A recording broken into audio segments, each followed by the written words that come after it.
we could start off with, the assassination attempt, which was an incredible thing. And I have to say that your actions after that assassination attempt were inspiring.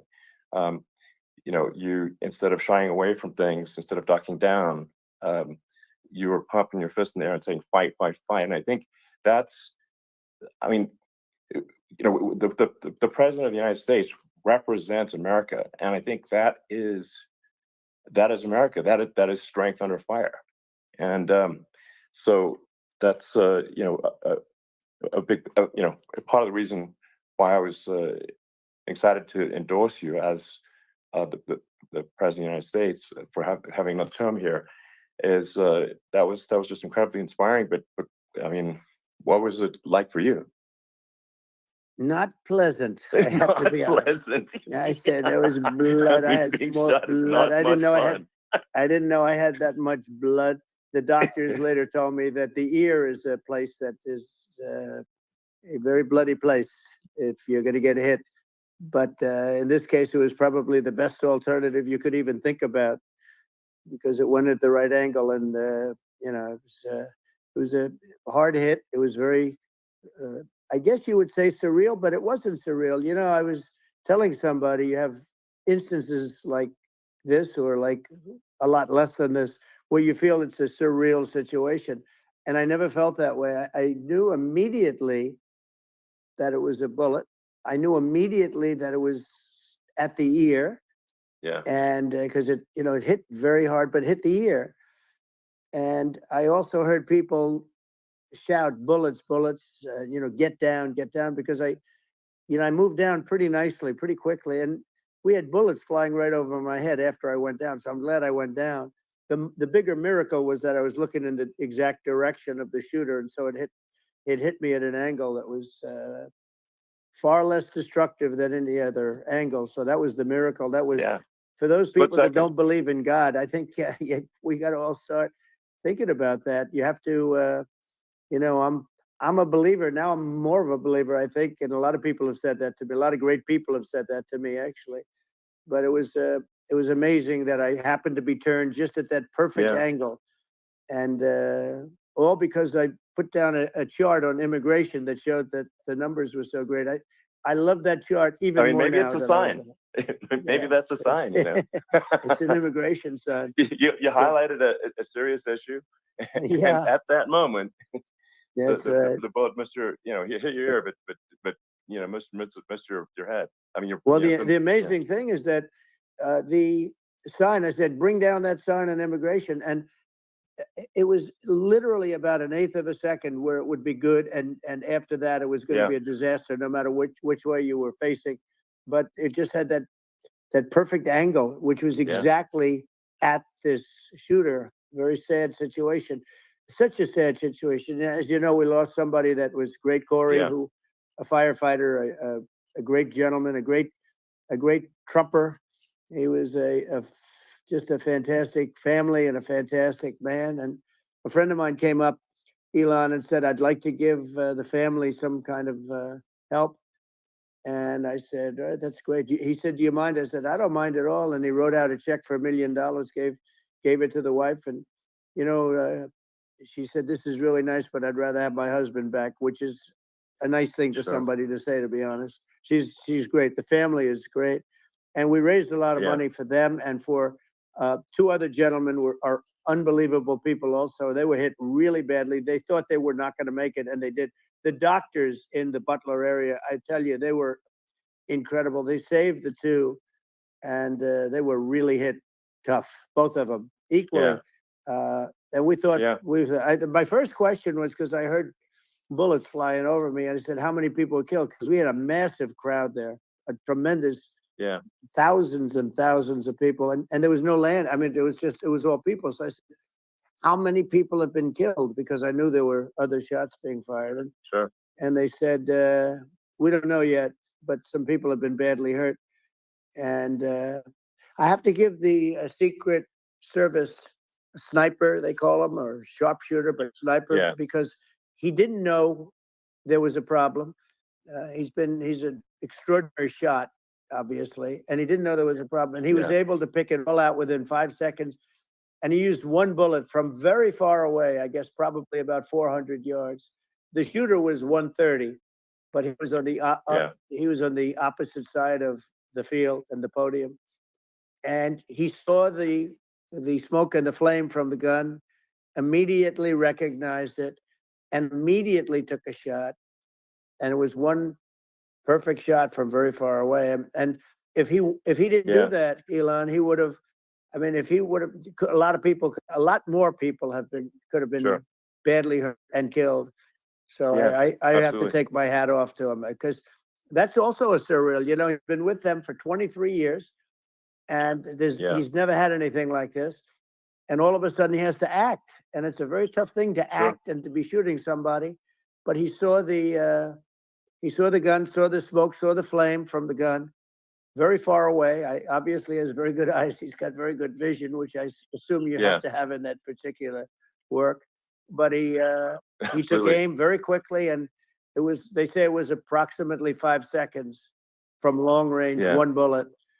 If that didn't happen, because Yeah. the shooter had a lot of bullets, he had a lot of cartridges up Sure. there with him, so could Well, have been very. I mean that's clearly he was very competent in taking that shot to stop the attempted assassination. But I mean there does seem to be I mean some pretty significant failings elsewhere in the system. Like there's just no way that like how on earth does a shooter get on a roof 130 yards away? That seems crazy.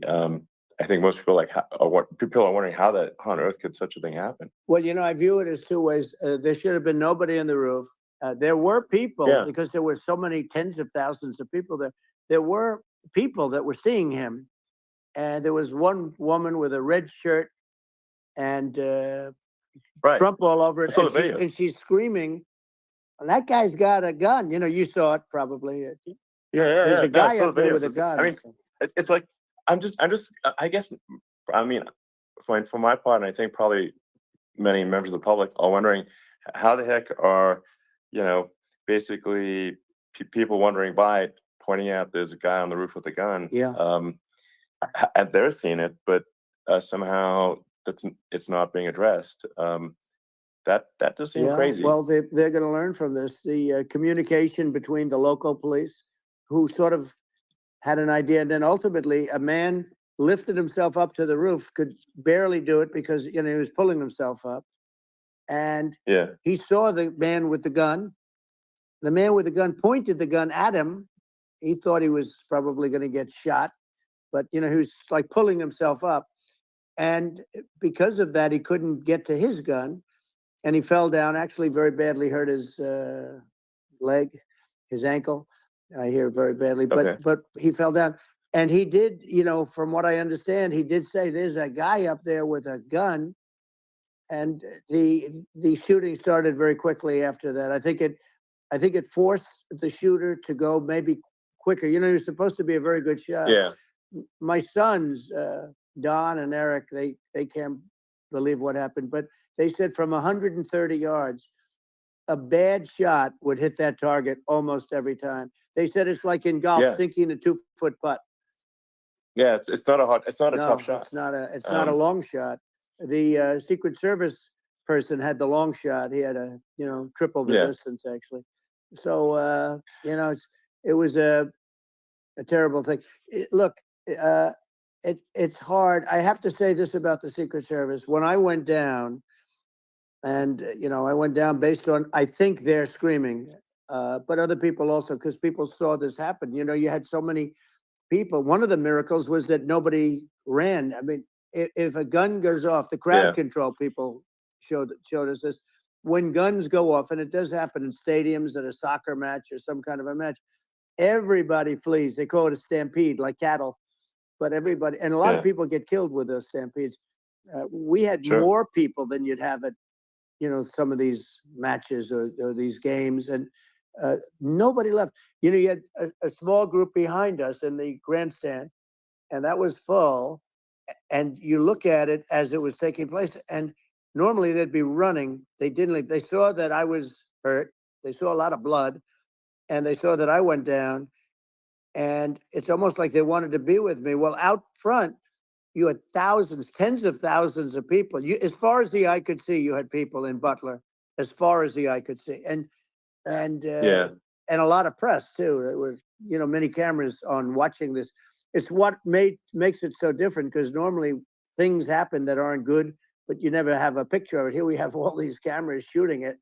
So, Yeah. sort of amazing. But one of the interesting things was that you didn't have anybody flee. You didn't have anybody stampede. Sure. Nobody. And there were some people behind me. They stood up and they're looking like, I mean, I'll tell you, Yeah. you Yeah. want to have them in a foxhole with you. I want to meet some of those people, Sure. because Sure. it's so different from what you heard. But so I was down. But the Secret Service Yeah. guys, there were bullets flying right over my head. You could hear them go whizzing, Yeah. and these guys came jumping on top of me, and a young lady, Kate, uh, would jump. They moved so fast, and let me tell you, that took tremendous courage. Now, there was a lack of coordination. There was, obviously everybody understands that that building should have been covered, and Yeah, yeah. I mean, that was I the think big that, thing. like, I mean, looking at the aerial views, that building would be like the number one spot for a sniper. I mean, it's like if you were to pick, like, what is the favorite, what if you, so if the goal is to assassinate, what's your favorite spot? That building, the You're roof of right. that building would be number one. That would have been the spot. It's like you can ask for a better No, location. It's like number no, that one. would have been the spot. Um, What people think yeah, is when the local policeman, who, by the way, he really he did what he was supposed to do. He couldn't hold on any longer. And then when he got yeah, his head just peeking above, this guy standing there with a gun at his head. And when he fell down, again, hurt his ankle very badly, but he was making the calls. But what happened is the firing took place very soon. So what they yeah, think is that this guy ran to his site, which he had all planned out with the gun. He ran to the site and he started shooting fast. And maybe that's why he sort of missed. I mean, he yeah. But he as you got said, me, but he it would have could have hit. been I mean, um, could have been a much yeah. bigger problem. But he totally would have hit if you hadn't turned your head. So, like, there was it was a very near thing. It was a So, miracle. If I hadn't um, turned my head, yeah, I would not be talking to you right now. As much as I like you, exactly. I would not. Yeah, I would well, not be talking. maybe talking to me from another realm, perhaps. Yeah, that's Um, right. We'd be talking from a so different place. But it was a very terrible experience. The Butler Hospital, they did such a great job. The doctors were so good. Everybody was so good. There was a mistake if somebody knew, because people were hearing that, there was just a bad feeling that somebody was around. You know that story now. It's been pretty yeah, well. yeah, And yeah, if somebody could have said, because they've oftentimes said, like there'd be a lightning storm or something, because I've done, I think, over 300. I think I did a lot more than that, but we did a lot. And oftentimes they'll say, sir, could you wait 10 minutes, please? Sir, could you wait 20 minutes? There's a storm overhead or lightning or something, right? And yeah, that happens yeah, often. And this would have been a perfect time for that to have happened, but it yeah. didn't. It didn't get coordinated. That was the problem. Well, it was your. I think your actions in the heat of a fire, and like what I find admirable there was that you can't fake bravery under such circumstances. The courage is instinctual, or it is not. It's not a rehearsed action. And so I just want to say that I think a lot of people admire your courage under fire there. And Well, yeah, so thank you very yeah, much. I appreciate it. I didn't think of it. I just wanted to get up and I wanted to stand up. I wanted to let people know. I felt I was good when they were on top of me, covering me, actually, very much covering me, and very bravely. But I wanted to get up. I said, I want to get up, and they wanted, they have everything there. They wanted stretcher. I didn't like the stretcher, and I knew I was hit in the ear, but I knew I wasn't hit anywhere else. They felt I was hit someplace else yeah, because it was such a lot of blood, and they were sure that I was hit someplace else. And they were saying, "Sir, you were hit more than the ear." I said, "Nope, I was hit in the ear. I want to get up. Let me get up." And so I got up, and the crowd didn't know what to think. I mean, this was so many people, and you could see they were confused. They didn't know what to think. And I wanted to let them know I was okay. It was very important for me to let them yeah, know that and they went wild. You've seen the after. They didn't go wild when I Yeah. got up because they didn't know was I alive. You really couldn't tell when I stood up before the hand, before the the fist in the air. Uh, they didn't know if I was alive. Nobody did. And when I put the fist up, they were just relieved and happy and thrilled, and the place went crazy. It was pretty amazing. Yeah. It was a Well, terrible thing, but it it was was really nice. incredibly moving. Yeah. Um, well, and I mean, speaking of the, the the sort of slide that got you to turn that uh, saved your life really was the illegal immigration Right. slide. Maybe this That's right. maybe this is worth talking about that It since was. that slide saved You're your right. life No, basically. the illegal immigration saved my life. You're right, but and I I had to know be at that's that exact angle. I mean that's a great one. Saved by illegal You know, immigration. the incredible 100%. thing though, when you talk about the odds, you had to be exactly at that angle. But the Yeah, incredible thing is that the chart I used it less than 20% of the time.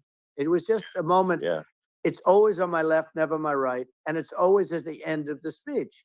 So here yeah, we have it. It's on the right, not the left. It's at the beginning, not the end.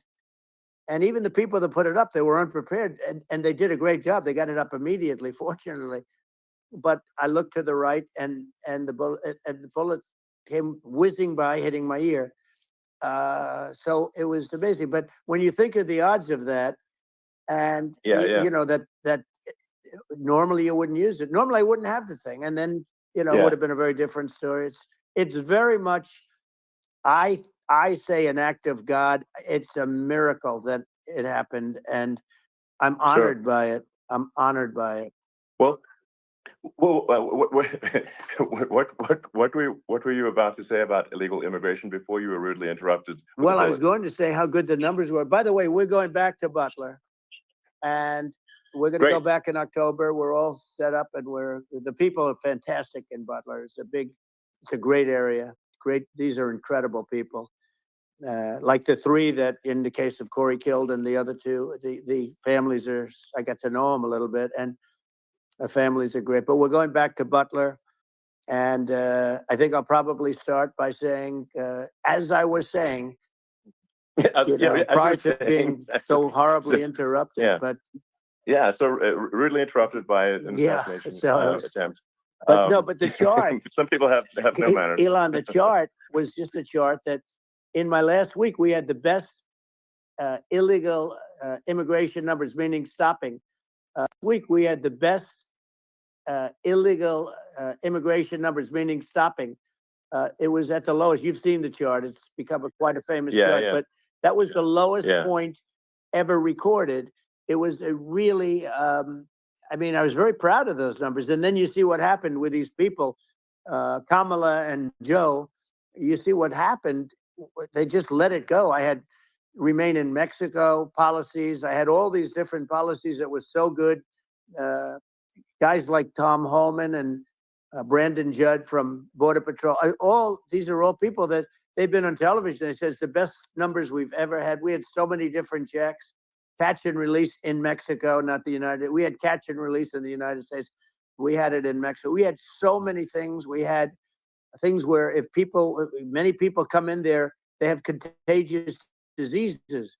We had everything passed. If you have a contagious disease, I'm sorry, but we cannot allow you into the country. So we were setting yeah. literally records, and all I was doing is showing that, and I use it sometimes, Sure. and in this case, I'm glad I used it. I can tell you that, but they were fantastic numbers. But I'm going to sleep with that chart always. I'll be sleeping with that chart. That chart was very important for a lot of reasons. Well, I mean, would it be accurate to say that you're supportive of legal immigration, but but we obviously need to shut down illegal immigration, and especially unvetted illegal Yes. immigration, because and that's not the same as saying that everyone who's an illegal immigrant is bad. In fact, I think most people who are illegal immigrants are actually good, but you can't tell the difference unless there's a solid vetting of who comes across the border. Does that does that actually 100%. represent your position? I say it Okay. very simply. They have to come in legally. They have to be checked. Yeah.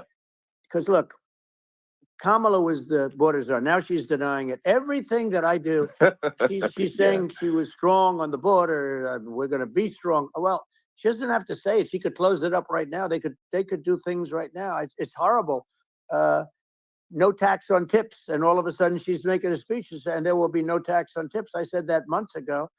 And by the way, they had just the opposite. You know, they had not only tax on tips, but they hired 88,000 IRS agents, and many of them were assigned to go get waitresses and caddies and all of this on tips. They have a policy. They had a policy that they were really going to go after you and were really harassing people horribly.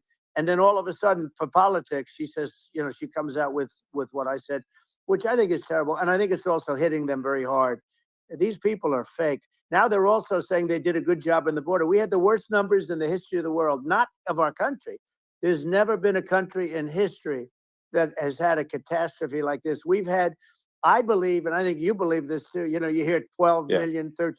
I believe it's over 20 million people came into our country, many coming from jails, from prisons, from mental institutions, or a bigger version of that is insane asylums, and many are terrorists. And I'll tell you what, they're coming not just from South America, they're coming from Africa, they're coming from stupidly and horribly bombing Israel October 7th. They're coming from all over the world. And you know, you look at, it's so sad, October 7th, because it should have never happened. Yeah. It's so sad when you look at Ukraine. It should have never happened. We have a defective government. These are defective people, and they're not people that should be running it. But where you see it the best is the border, because you have millions of people coming in a month, and then she gets up and she tries to pretend like she's going to do something. She had 3.5 years. And by the way, they have another 5 months that they can do something, but they won't do anything. It's all talk. She's incompetent and he's incompetent. And frankly, I think that she's more incompetent than he is. And that's saying something, because he's not too good. Yeah. No, I think it is essential to have a secure border. I mean, you're really not a country unless you have a secure border. And secure elections too. You know, absolutely secure elections. And so it's just essential to have a real border, or we can't function as a country, and our service, you know, our central services are being overwhelmed in a lot of cities. But as we were talking about earlier, I think having a legal immigration process that is smooth and efficient and done well, and I, you know, speaking as someone who is a legal immigrant, I think that I mean, like, one way to think of it is, who do you want on your team? You know, who do you want on Team America?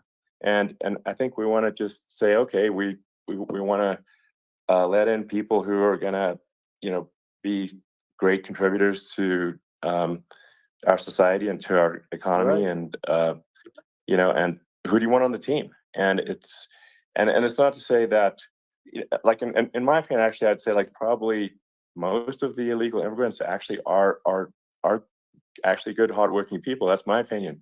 But some are not, and you just have this sort of adverse selection process where, you know, if somebody's you know, if somebody's like a, you know, has a career in theft or robbery, I don't understand what's taken them so long to get here, because we're such a target-rich environment. I mean, you know, why aren't more people who have a career in, you know, bad things coming here sooner? Because I mean, it's a piece of cake to go rob, you know, houses in LA or New York, compared to other parts of the world. And in a lot of places in America, if you try to stop the person who's robbing you, you'll be arrested. So it's right. I mean, what's happening with crime, and our police are so good, but they're not allowed to do their job. But I have to tell you, Elon, I hate to say, because it's such a downer to say it. I hate to say it.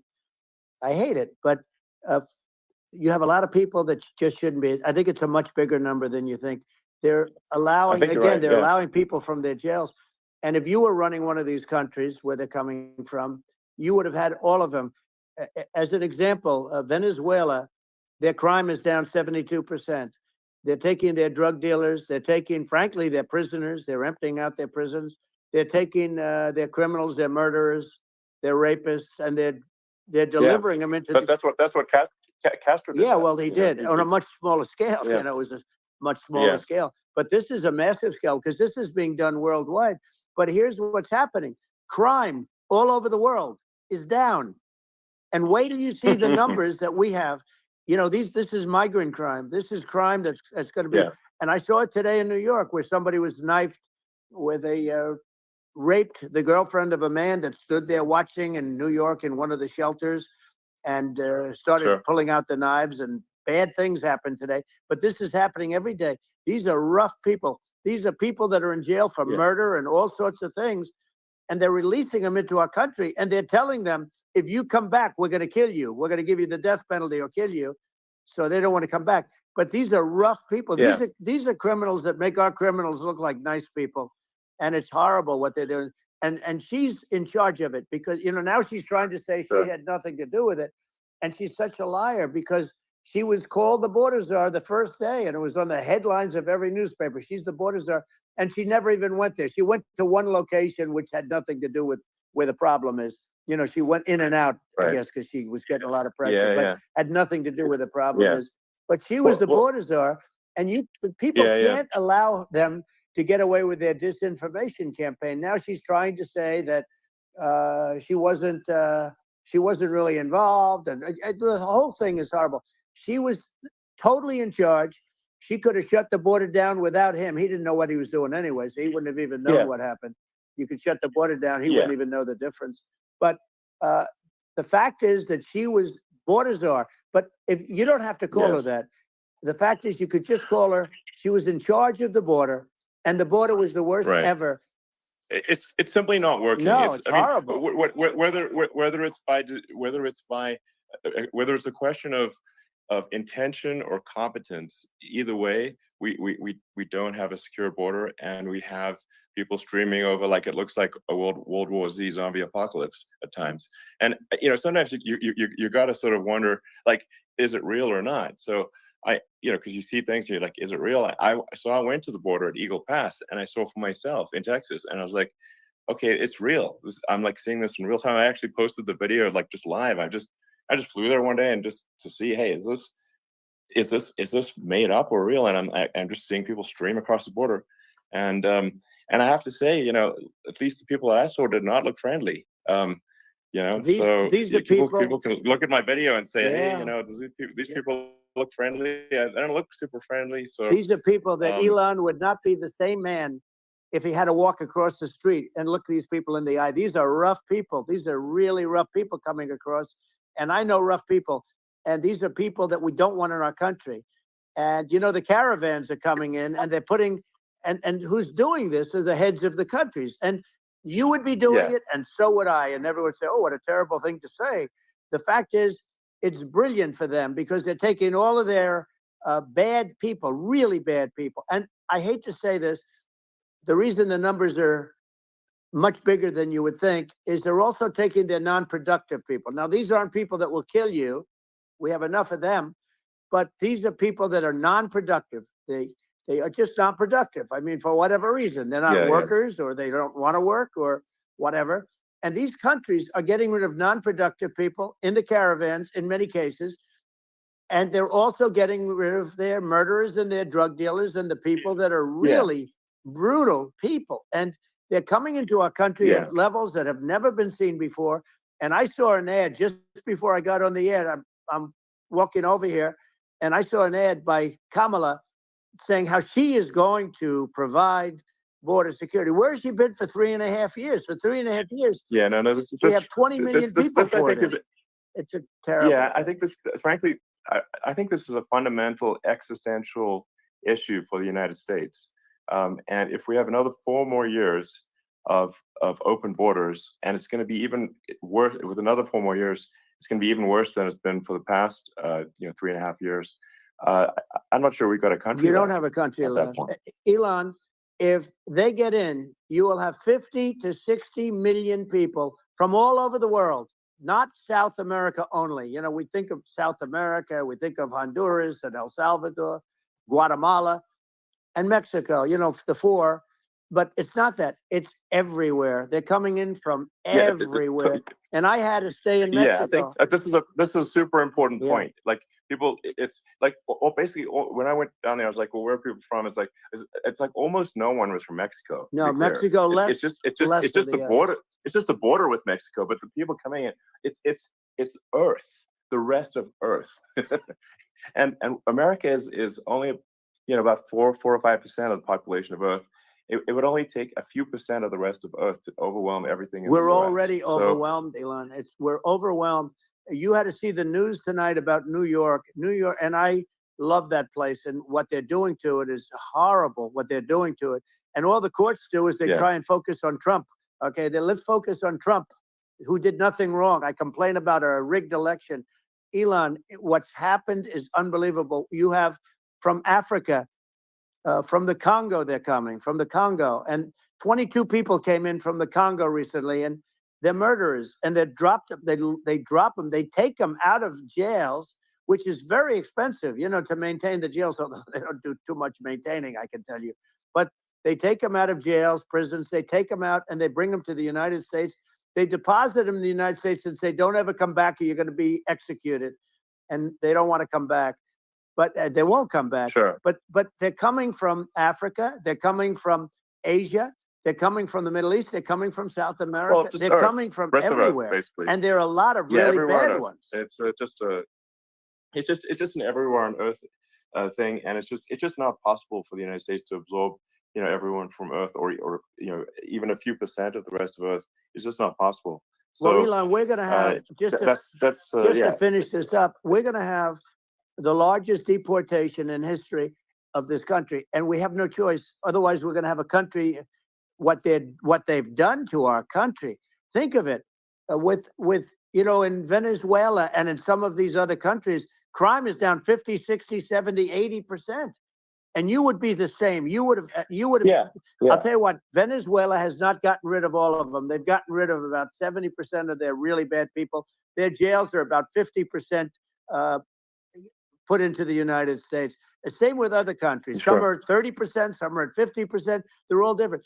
But the bottom line is they're all going to be at 100%. Why wouldn't you put 100% of it? And they're doing it right now while this third-rate phony candidate. Don't forget, I beat Biden. He failed in the debate miserably. And, some people said, oh, gee, it's too bad. It's too bad he did so badly, or I did well in the debate. The first night they said, wow. One of the people at CNN said that was the greatest debate performance I've ever witnessed. And then 2 days later, they didn't talk about that. They just said he was bad. But that's okay. That's the way I get treated, and I don't mind that at all. What I can tell you is this. We cannot have a Democrat. We cannot have her. She's incompetent. She's as bad as Biden in a different. Yeah. Look, she hasn't done an interview since this whole scam started. And say what you want. This was a coup. This was a coup of a president of the United States. He didn't want to leave, and they said, we can do it the nice way, or we can do it the hard way. Yeah, they just took him out back behind the shed and basically shot him. What they did with this guy, and I'm no fan of his, and he was a horrible president, the worst president in history. And one of the reasons he was so bad, first of all, the Israeli attack would have never happened. Russia would never have attacked Ukraine, and we'd have no inflation. And we wouldn't have had the Afghanistan mess, if you think of it. Well, and we wouldn't have had Afghanistan. But we think of it. You take a few of those events away, and we have a different world. We would also have inflation was caused by oil.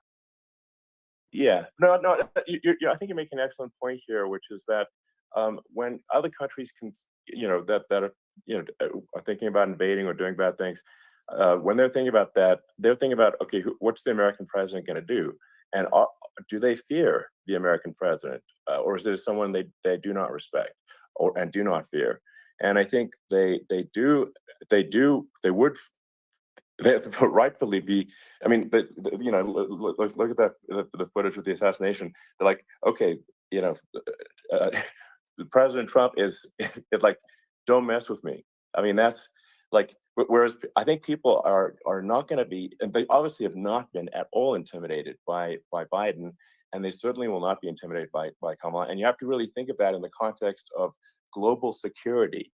That if the American president is someone that, like, evil dictators are scared of, that makes a huge difference to the security of the world. So I had a good relationship with Putin, despite the Russia hoax that lasted for over 2 years. Just a hoax created by Hillary Clinton and Adam Shifty Schiff, some just bad people, just sick people, frankly. I mean, Schiff is a sick person. He's going to end up probably being a senator.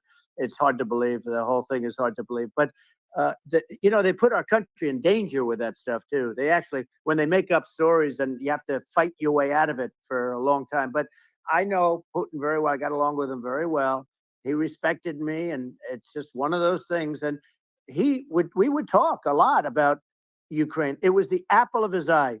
But I said, don't ever do it. Don't ever do it. I shut down Nord Stream 2. That was the big oil pipeline, the biggest pipeline in the world going all over Europe. I shut it down. Biden came, and then they say, Yeah. I loved Russia. I was a friend of Putin, and I loved Russia. No, he actually said to me one time, he said, if you're my friend, I'd hate to see you as an enemy. I shut down his pipeline, the biggest pipeline. They were looking at that to fund, and this pathetic president gets in there. And the first thing he did, one of the early things he did, is he shut down Keystone XL pipeline, which is our pipeline that would have employed 48,000 people, pipeline workers, shuts it down. That was, a massive job that Obama refused to allow. Yeah. I allowed it in my first week because it was jobs and it moved oil. And by the way, in a much more environmentally friendly way. It's underground. It's not a truck that catches on fire or a train that catches on fire. But think of it. He shut down the XL pipeline, the Keystone XL pipeline. Yeah. He shuts that down, and he approves the Russian pipeline. Yeah, it doesn't make any Right? sense. It's inconsistent. Certainly, but I mean, I think it's just worth emphasizing, to listeners, the immense importance of whether the United States president is intimidating or not intimidating, and how much that matters to global security. Because there's some real tough characters out there, and if they don't think the American president is tough, they will do what they want to do. I know every one of and them. that puts the whole world in danger. Elon, I know every one of them, and I know them well. I know Putin. I know President Xi. I know Kim Jong-un of North Korea. I know every one of them. And let me tell you, people will say, oh, this is terrible. He said, I'm not saying anything good or bad. They're at the top of their game. They're tough. They're smart. They're vicious. And they're going to protect their country, whether they love their country. They probably do. It's just a different form of love, but they're going to protect their country. But these are tough people at the top of their game. And when they see a Kamala or when they see Biden, Sleepy Joe, they can't even believe it. They can't believe this happened. All the stuff that you're seeing now, all the horror that you look at Israel, they're all waiting for an attack from Iran. Iran would not be attacking, believe me. When I was there, and I say it with respect because I think we would have been good with Iran. I don't want to do anything bad to Iran, but they knew not to mess around. Iran was broke because I told China, if you buy from Iran oil, it's all about the oil. That's where the money is. But if you buy oil from Iran, you're not going to do any business with the United States. And I meant it. And they said, we'll pass. They didn't buy oil. Other countries, likewise. Sure. You want to buy, you're not doing business with the United States. And they were at a point where they had no money for Hamas. They had no money for Hezbollah. They had no money for any of these instruments of terror. And it was amazing. In fact, there were articles when I was leaving, which is hard to believe, actually, especially when you look at what's happened to our country. Our country is so bad right now. It's such a different place. We were respected. Think of it. 4 years ago, we were so respected to a point where when I said don't buy oil, they didn't buy oil, but they had no money, and Israel would have never been attacked. It is zero chance. And again, I said to Vladimir Putin, I said, don't do it. You can't do it, Vladimir. You do it, it's going to be a bad day. You cannot do it. And I told him things that what I do. And he said, no way. And I said, way. And it's the last time we ever had the conversation. he would never have done. I got along well with him. I hope to get along well with him again. Getting along well with them is a good thing, not a bad thing. I got along well with Yeah. Kim Jong-un. When I met with President Obama just before entering, it's a sort of a ritual. And I sat down with him and we talked. It was supposed to be for a very short period of time. It turned out to be a long period of time. I said, "What's the biggest problem?" He said, "North Korea." I had that problem worked out very quickly. It was nasty at the beginning with Rocket Man and all the different things. Yeah. But all of a sudden, I got a call. Those were some epic tweets, by the way. Yeah, they Those were. like They were absolutely... epic. Everything he said that he has a red button on his desk. I said, "I have a red button on my desk too, but my red button is much bigger, and my red button works." And then I called him Little Rocket Man. If Little Rocket Man. Anyway, here's the bottom line. All of a sudden, I got a call from him. And they said they want to meet. They want to meet me. And we met, as you remember, we met in Singapore. We met also in Vietnam. And I got along with them great. We were in no danger. But President Obama thought we were going to end up in a war, a nuclear war with him. And let me tell you, he's got a lot of nuclear stuff, too. Exactly. He's got plenty of nuclear. He can do plenty of damage. Yes, I mean, it's because, people like Kim Jong-un, they respond to strength, not weakness. Well, and he and I had a good relationship. Remember I met him and we walked onto his land. Nobody ever walked onto his land before. I walked onto. I wouldn't say let's bring up Secret Service again. I wouldn't say they were thrilled when I did that. I walked onto his land, and it was an amazing period. But we were not in danger with him because of me. I always say that we have enemies on the outside and we have enemies on the inside. We have some really bad people in our government and people that are controlling of the people. I mean, I'd mention names, but I really don't want to give them the credit. But we have some really bad, and I say they're more dangerous than Russia and China. If you have a smart president, a president that gets it, we are not in danger from those countries because they need us and they need our help. I mean, we forced Obama, if you think about it, Obama and Biden, and Bush to a certain extent, in all fairness, forced Russia and China together. And if you're a history student, the first thing you learn is you cannot let Russia and China align. But then they also got, if you take a look, Iran, and they have North Korea. That's, they call it the axis of evil. In the old days, you had the axis of evil. Here we have a modern day axis of evil. These are powerful countries, very heavy nuclear, which is the biggest threat. The biggest threat is not global warming, where the ocean's going to rise 1/8 of an inch over the next 400 years. And you'll have more oceanfront property, right? The biggest threat is not that. The biggest threat is nuclear warming, because we have 5 countries now that have significant nuclear power, and we have to not allow anything to happen with stupid people like Biden. Biden did something with Russia. There was no chance of him ever going in. And when I left, and then after I left, they started forming big armies on the border with Ukraine, right? And I looked at that, and I thought he was doing that because Putin's a good negotiator. I thought he was doing that to negotiate. But then Biden started saying such stupid things. For instance, he said that it can be a NATO country. Now, Russia, for as long as there's been NATO, has said we're never going to agree to that. And we go right up front and say that. And we did things and said things through this president with a low IQ, very low IQ. He had a low IQ 30 years ago, by the way, but now he might not even have a IQ at all. There's nothing on the board that goes this low. He said things that were so stupid that war had zero chance of happening if I were there. Zero chance. He was saying everything the opposite.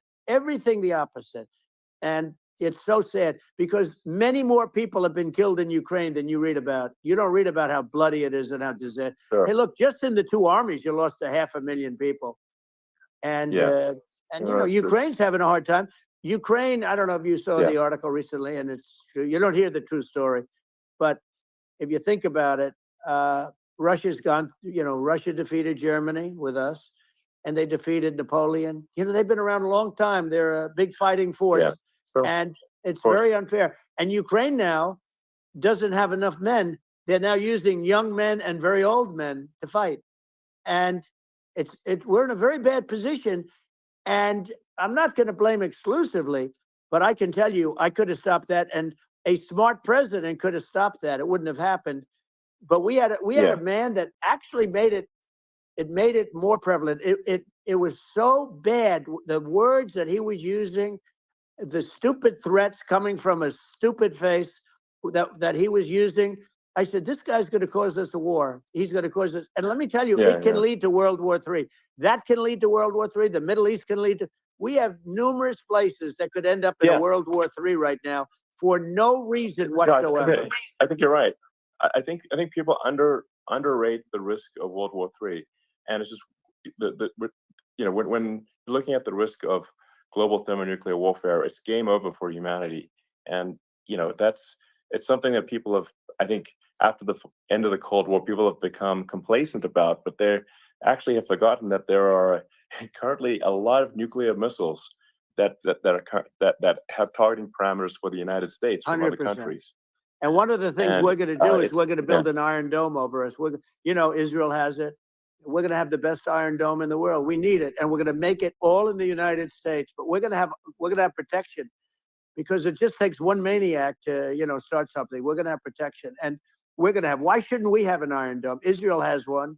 Some other places have one that nobody even knows about, frankly. But Israel has it. We're going to have an Iron Dome. But with all of that being said, to me that's so important, the most important. But with all of that being said, the election's coming up, and the people want to hear about the economy and the fact that they can't buy groceries because they don't have enough money to buy groceries. The inflation has killed them. Food prices are up 50, 60, even 100% in some cases. And this stupid administration allowed this to happen. And it's a shame. And that's the thing that people most care about, in my opinion. They care about the border a lot. And we discussed the border at great length. It's nice to have a forum like this where I can discuss something at length. And by the way, you think Biden could do this interview? Do you think that Kamala could do this interview? They would take a pass on you. No, they could not. So they don't need Elon. They don't need Elon screaming out questions. It's pretty sad when you think that somebody that does this for a living can't answer a question or is afraid to do an interview. And in her case, with a very friendly interview, she's got all friendly interviewers. It's pretty sad. Yes, absolutely. But the big thing now is the economy, Elon. And as much as I mean, I view nuclear as the single most important thing, but a lot of people don't understand that. But it doesn't have to. If I understand it, that's all you need. Because if I was president, you're not going to have that kind of a problem. But the thing that they really is making them angry is what Kamala and Biden have allowed to happen to the economy. It's a disaster with inflation. The inflation, it doesn't matter what you make. The inflation has eaten you alive. If you're a worker or if you're just a middle income person, you can't afford. 4 years ago, 5 years ago, people were saving a lot of money. Today, they're using all their money and borrowing money just to live. It's a horrible thing that's happening. And we'll end that quickly. Well, I think a lot of people just don't understand where inflation comes from. Inflation comes from government overspending because the checks never bounce when it's written by the government. So if the government spends far more than it brings in, that increases the money supply. And if the money supply increases faster than the rate of goods and services, that's inflation. So really, we need to have we need to reduce our government spending. And we need to re-examine. I think we need like a government efficiency commission to say like, hey, where are we spending money that's sensible? Where is it not sensible? And we need to live within our means. We're currently adding, I think, $1 trillion to the deficit roughly every 100 days. That's right. And the interest payments on the national debt have now exceeded the defense budget. It's on the order of $1 trillion. It's interest, and it keeps growing. I rebuilt our military, largely rebuilt our military. Did a great job on it, which was so important. We had jets, we had fighters that were, and bombers that were 70 years old, and we did a great job in that. Then we gave 85 billion of it back to Afghanistan, if you can believe it. We gave them 85 billion. They're one of the largest sellers of military equipment in the world. They're selling what we gave them. That was one of the most embarrassing days in the history of our country. But if you think about, let's go back to the economy. We have to bring energy Yeah. prices down. Energy started at the price of gasoline.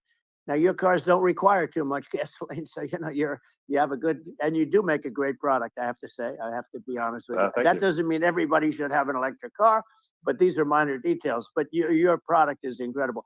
But the Thank you. gasoline, Elon, is the cost of energy. Not only gasoline, it's the cost of heating your house and cooling your house.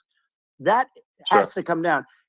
It's gone up 100%, 150, and 200%, and that has to come down. When that comes down, and we're going to Yeah. drill, baby, drill. They stopped drilling, and then they went back to drilling because they went back to the Trump policy. But if they won the day after they get into office, this country will go out of business because they're going to go to an energy policy that's not sustainable. Wind and different things. You're not going to have anything. Yeah. And I know you're a big fan of the AI, and I have to say Yeah. that AI, and this is shocking to me, but AI requires twice the energy that the country already produces for everything. So you're going to have to build. We're going to have to build a lot of energy if our country will be competitive with China, because that's our primary competitor for this on the AI. You're Sure. going to need a lot of Well, I mean, electricity. You're going to need tremendous yeah. electricity, like almost double what we produce now for the whole country, if you can believe it. Sure. Well, just going, back to this, like this basic thing, which that people try to make it sound complicated, but it's not. But inflation is caused by government Right. overspending. Would you agree that we need to take a look at government Yes. spending and have perhaps a government efficiency commission that just tries to make the spending sensible and so the country lives within its means, just like a The person does? waste is incredible, and nobody negotiates prices. You used to have a lot of people making jets, and you end up with two companies, and they'll probably try and merge at some point. I mean, I went through it like Air Force, just a thing like Air Force One. One of the first documents they asked me to sign, a general I said, "Sir, would you please sign this document?" And what is it? Air Force One. That's with Boeing, which is basically two planes, two 747s. And the price was Yeah. $5.7 billion for two planes. Now, Wow. now they're highly sophisticated. That's insane. They're even nicer than your plane, okay? But much more sophisticated. They're very, I won't say what's on it, but they got a lot of stuff on it. Anyway, but it's 5.7. That's a crazy It's number. a crazy number, but I said, I'm not going to pay 5.7. I'm not going to do it. I said, who made the deal? Obama and his people. I said, well, then I know the deal's no good. I'm not going to do it. And over a course of about 4 weeks, by my saying I'm not going to do it, I got the price reduced by $1.6 billion for the exact same plane, other than we had a nicer paint job, if you want to know the truth. But for the exact same plane, I saved one. And I said to Boeing, man, you guys must make a lot of money if you can reduce the price by that. But now what I do hear is that they're going back to the Biden administration and wanting big cost overruns, because they see these dopey suckers in there, and they'll end up getting some of the money back. But I shaved it by $1.6 billion for the exact same plane. And you can now take that and multiply that out times thousands of other items. Multiply it by the numbers are astronomical. Yeah. I agree with you. Well, I mean, I think it would be great to just have a government efficiency commission that takes a look at these things and just ensures that the taxpayer money, the taxpayers' hard-earned money, is spent in a good way. And I'd be happy to help out on such a commission. I'd love if it were formed. Well, you're the greatest cutter. I mean, I look at what you do. You walk in and you just say, you want to quit? They go on strike. I won't mention the name of the company, but they go on strike, and you say, that's okay. You're all gone. You're all gone. So every one of you is gone, and you are the greatest. You would be very good. Oh, you would love it. But, if you look at Argentina. Well, I'd be happy to help by the way, out. congratulations. Yeah. I just looked at the number of people that are listening to you and I chat. We'll call it a chat. But congratulations. This is very good. I mean, it's great. And you're an interesting character. The new head of a place called Argentina, and he's a big, he's great. And he's a big MAGA fan, that he ran on MAGA. And he took it to an extreme too. He ran on MAGA, and I hear he's doing really a terrific job. It's called Make Argentina Great Again. It worked out perfectly. He came in, he bought a lot of hats, he brought everything, but he's doing a big job. He really cut. And I'm hearing Yeah. they're starting to do pretty well. Inflation's getting down. You know, they had like Yes, 2,000%. exactly. They had inflation like not normal inflation. They had the real deal. But we're going to Yeah. have that pretty soon. We have, I think we Yeah. have the worst inflation we've had in 100 years. They say it's 48 years. I don't believe it. I think we have the worst. They Yeah. don't include a lot of the items that should be included, you know. Yeah. Well, it's just from government overspending and not spending taxpayer money Yeah. effectively, and having, just like so many departments, you can't even name them all. And what Milei is doing, is, he's cutting government spending. He's simplifying things. He's having, putting in regulations that make sense. And we're Argentina overnight is experiencing a giant improvement That's right. in prosperity. But it's also a lesson for the United States, which is that, Argentina used to be one of the most prosperous countries in the world. Right. In the I think in the 30s, 40s, and because of bad government policy, it ruined the country. And if you take Venezuela, for example, Venezuela should be incredibly prosperous. They have, phenomenal reserves of everything, oil, everything, and it should be prosperous. But if the government's wrong, it impoverishes the people. And so I think we should not be complacent in the United States in thinking that and taking our prosperity for granted, because if with bad government policy, we can run the country into the ground. And that's just something people should bear in mind. Don't take prosperity for granted. Well, think of education. So we're ranked at the bottom of every list of the top 40. We're ranked number 40, number 38. Norway, Switzerland, Sweden, different countries are ranked good. Actually, China's pretty close to the top. They're a top 6 or 7. But we're ranked at the bottom, almost at the bottom, 38, 39, 40. In other words, horrible. And yet we spend more per pupil than any other country in the world. So we spend more. And what I'm going to do, one of the first acts, and this is where I need an Elon Musk. I need somebody that has a lot of strength and courage and smarts. I want to close up Department of Education, move education back to the states, where states like Iowa, where states like Idaho, not every state will do great, because states that basically aren't doing good now. You look at Gavin Newsom, the governor of California. He's terrible. He does a terrible job. So he's not going to do great with education. But of the 50, I would bet that 35 would do great, and 15 of them, or 20 of them, will be as good as Norway. Norway is considered great. You can name them. I mean, they're so good. Some of these countries are so good. But if you go into some of these really well-run states, we have states that don't know what debt is. We have states that have low taxes, no debt, everybody working. They're really well-run. Sure. And maybe they have certain advantages in terms of location, in terms of, the land or the sun and the water and the whole thing. There are a lot of advantages that some people have. But if you moved education back to the 50, you'll have some that won't do well, but they'll actually be forced to do better, because it'll be a pretty bad situation. But if you think about it, you'll have some of these states. I'll bet you'd have 30, 35 states. It'll be much better. And you know what it'll cost? Less than half what it is in Washington. And these people don't care about the students in these, faraway states. And it'd be unbelievable. Yeah. I think you're making a good point in that, if the states have to, if each state has to compete against other states, then people will naturally move to states where it's better. Well, like California, as we said, it's a badly run state.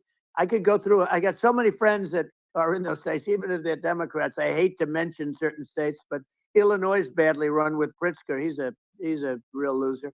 But some of these places are just badly run. But it's almost going to force them to run better, and they won't do it good initially. But you're not going to do worse than you're doing right now. And I would say that the cost, you would cut your cost by 50 or 60%. And you'd have a little Yeah, yeah, monitor. You want to make sure they're teaching English as an example. Give us a yeah. little English, right? Sure, yeah. Right? No, but I mean, to what? Some of these governors are doing so badly. I mean, they got so many people moving out of their state. They should get U-Haul Salesman of the Year award because they're driving so much U-Haul It's sales. actually It's just amazing. people moving out. Isn't it amazing to you as a businessman that they can even survive? Like Illinois, so many people are leaving, and you wonder, how do they survive? I mean, how do they survive? Uh, I saw where you left California and you moved to Texas. Texas does a great job. But, I Yeah, mean, I just wonder, how do these states survive when big businesses, a big oil company just left California, as you know, and they moved to Texas.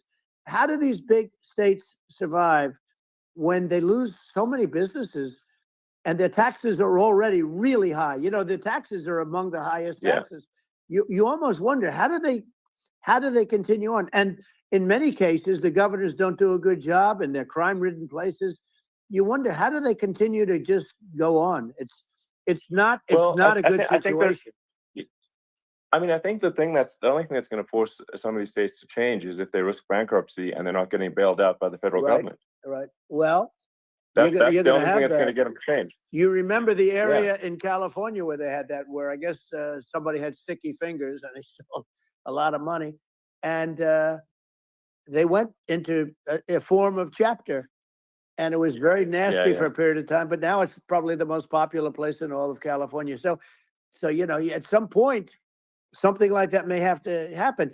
But the problem is, you can't penalize people that loan money to the state when you have incompetent people like a Pritzker. Look, the family didn't want him in the family business, and then he ends up being governor of Illinois. So what is he going to be? Is he going to be a great governor? And you have people. I could name every one of them. I got to know every one of Yep. these, and some are very good, and some are just horrible. Well, I think that the larger point here, too, as you're saying, a lot of people are concerned about the economy. A lot of people are concerned about inflation, and inflation is effectively a tax on people that save money, Yeah. and for people that are working day to day, it's just a form of taxation. And if we can solve the government spending problem, we'll solve the inflation problem, which means people will have a better standard of living, and Yeah. that's a really big Well, the deal. people that got hurt worst are the people that did it the way they were taught to do it all through, their younger life and their young life and their whole life. The people that saved money and then they got no interest on their money and inflation destroyed them. And frankly, they were almost better off if they didn't do anything like that. I mean, those people have been absolutely decimated, and we're going to bring those people back and help those people. We've got to get the prices down. When I look at bacon costing 4 or 5 times more than it did a few years Sure. ago, when you look at some of the food products in grocery stores, people go, they can't believe it. They used to be able to buy a whole cart, and today, a lot of people just don't have the money. They go in and they can't buy anything. They look at Yeah, it's sticker I shock. think They call it yeah. sticker shock, right? I think it really just comes, like I said, I think it just comes down to really, I guess, two things, which is that if you solve government overspending, you solve inflation, which improves living Right. standards of the average person, and then if you deregulate, like have sensible regulations, so because a lot of the regulations are nonsensical and cause the cost to be extreme for no reason, but unless you've got effective deregulation, like Reagan did a great job on deregulation in the 80s, but it's been 40 years since we had That's right. anyone really. During your administration, we made some progress, but I think there's opportunity to make, I think, radical progress with sensible regulation. And if Well, Elon, those two things, yeah, those are the big deals. we set a record. We did more deregulation and more restrictions on all of the different businesses than any other president. Remember, I had the rule for every one we put in, you have to get rid of 10 or 12. And we did Yes. radical cuts on all of that. And a lot of that's being put back by this administration. And we did radical cuts on things that weren't necessary. But we were all set. We had the best economy ever maybe in the world. And then what happened is COVID came in, and we had to focus on that, and nobody knew what it was. And I always say I got good marks on economy, good marks on military. We knocked out ISIS. We did so many different things. We rebuilt. But, I never got the credit that we really deserved on what we did with COVID. We never got the credit, but we were. If had that not happened, a gift from China, from Wuhan, came in from Wuhan, the Wuhan labs, and I always said it, and it turned out to be right. But Yeah. had that not happened, we were set to start reducing debt. We were going to reduce taxes further. I gave the largest tax cuts, and we were going to reduce taxes still further for middle income people, not only businesses. But we did it for Sure. businesses because they're the ones that's why we had the great job numbers. But we were set to really start reducing debt. And, we're sitting on the biggest pile of liquid gold anywhere in the world, bigger than Saudi Arabia, bigger than Russia. And we were going to drill, and we were going to make so much money. We were going to supply Europe with oil. I had stopped the Russian pipeline, and we were going to supply them with oil and gas. We were going to make a fortune. And then the COVID came in, and we really had to divert. Then what happened is when they came in, we kept a lot of businesses alive. If I didn't do what we did, we would have had a 1929 type depression. But the problem is when Biden came in, he got trillions of dollars and just started spending it stupidly. You didn't need it anymore. We got over that bad period where everybody was dying and it was just not a good period. Interestingly, during his administration, many more people died during his administration of COVID than during my administration, and we really got the brunt of it. But people don't realize more people died during his administration than ours. But it diverted us from doing what I wanted to do. But we had the greatest for almost 3 years. We had the great, and that probably better than anybody. So many of your friends said to me, the best years we've ever had in business were during the Trump years, and also said that African American, Hispanic American were so incredible. They were having the best. Asian American women, men, young people without a diploma, young people that graduated from the best colleges, from MIT, from the Wharton School, from all of the great colleges, Harvard. They were doing better, and people without a diploma were doing better, and everybody was happy. And then COVID came, and we had the problem is they spent trillions and trillions of dollars. They wasted.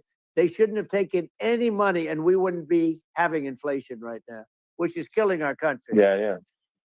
Yeah, absolutely. I mean, I should probably say something about maybe my views on climate change and oil and gas, because I think it's probably different from what most people would assume.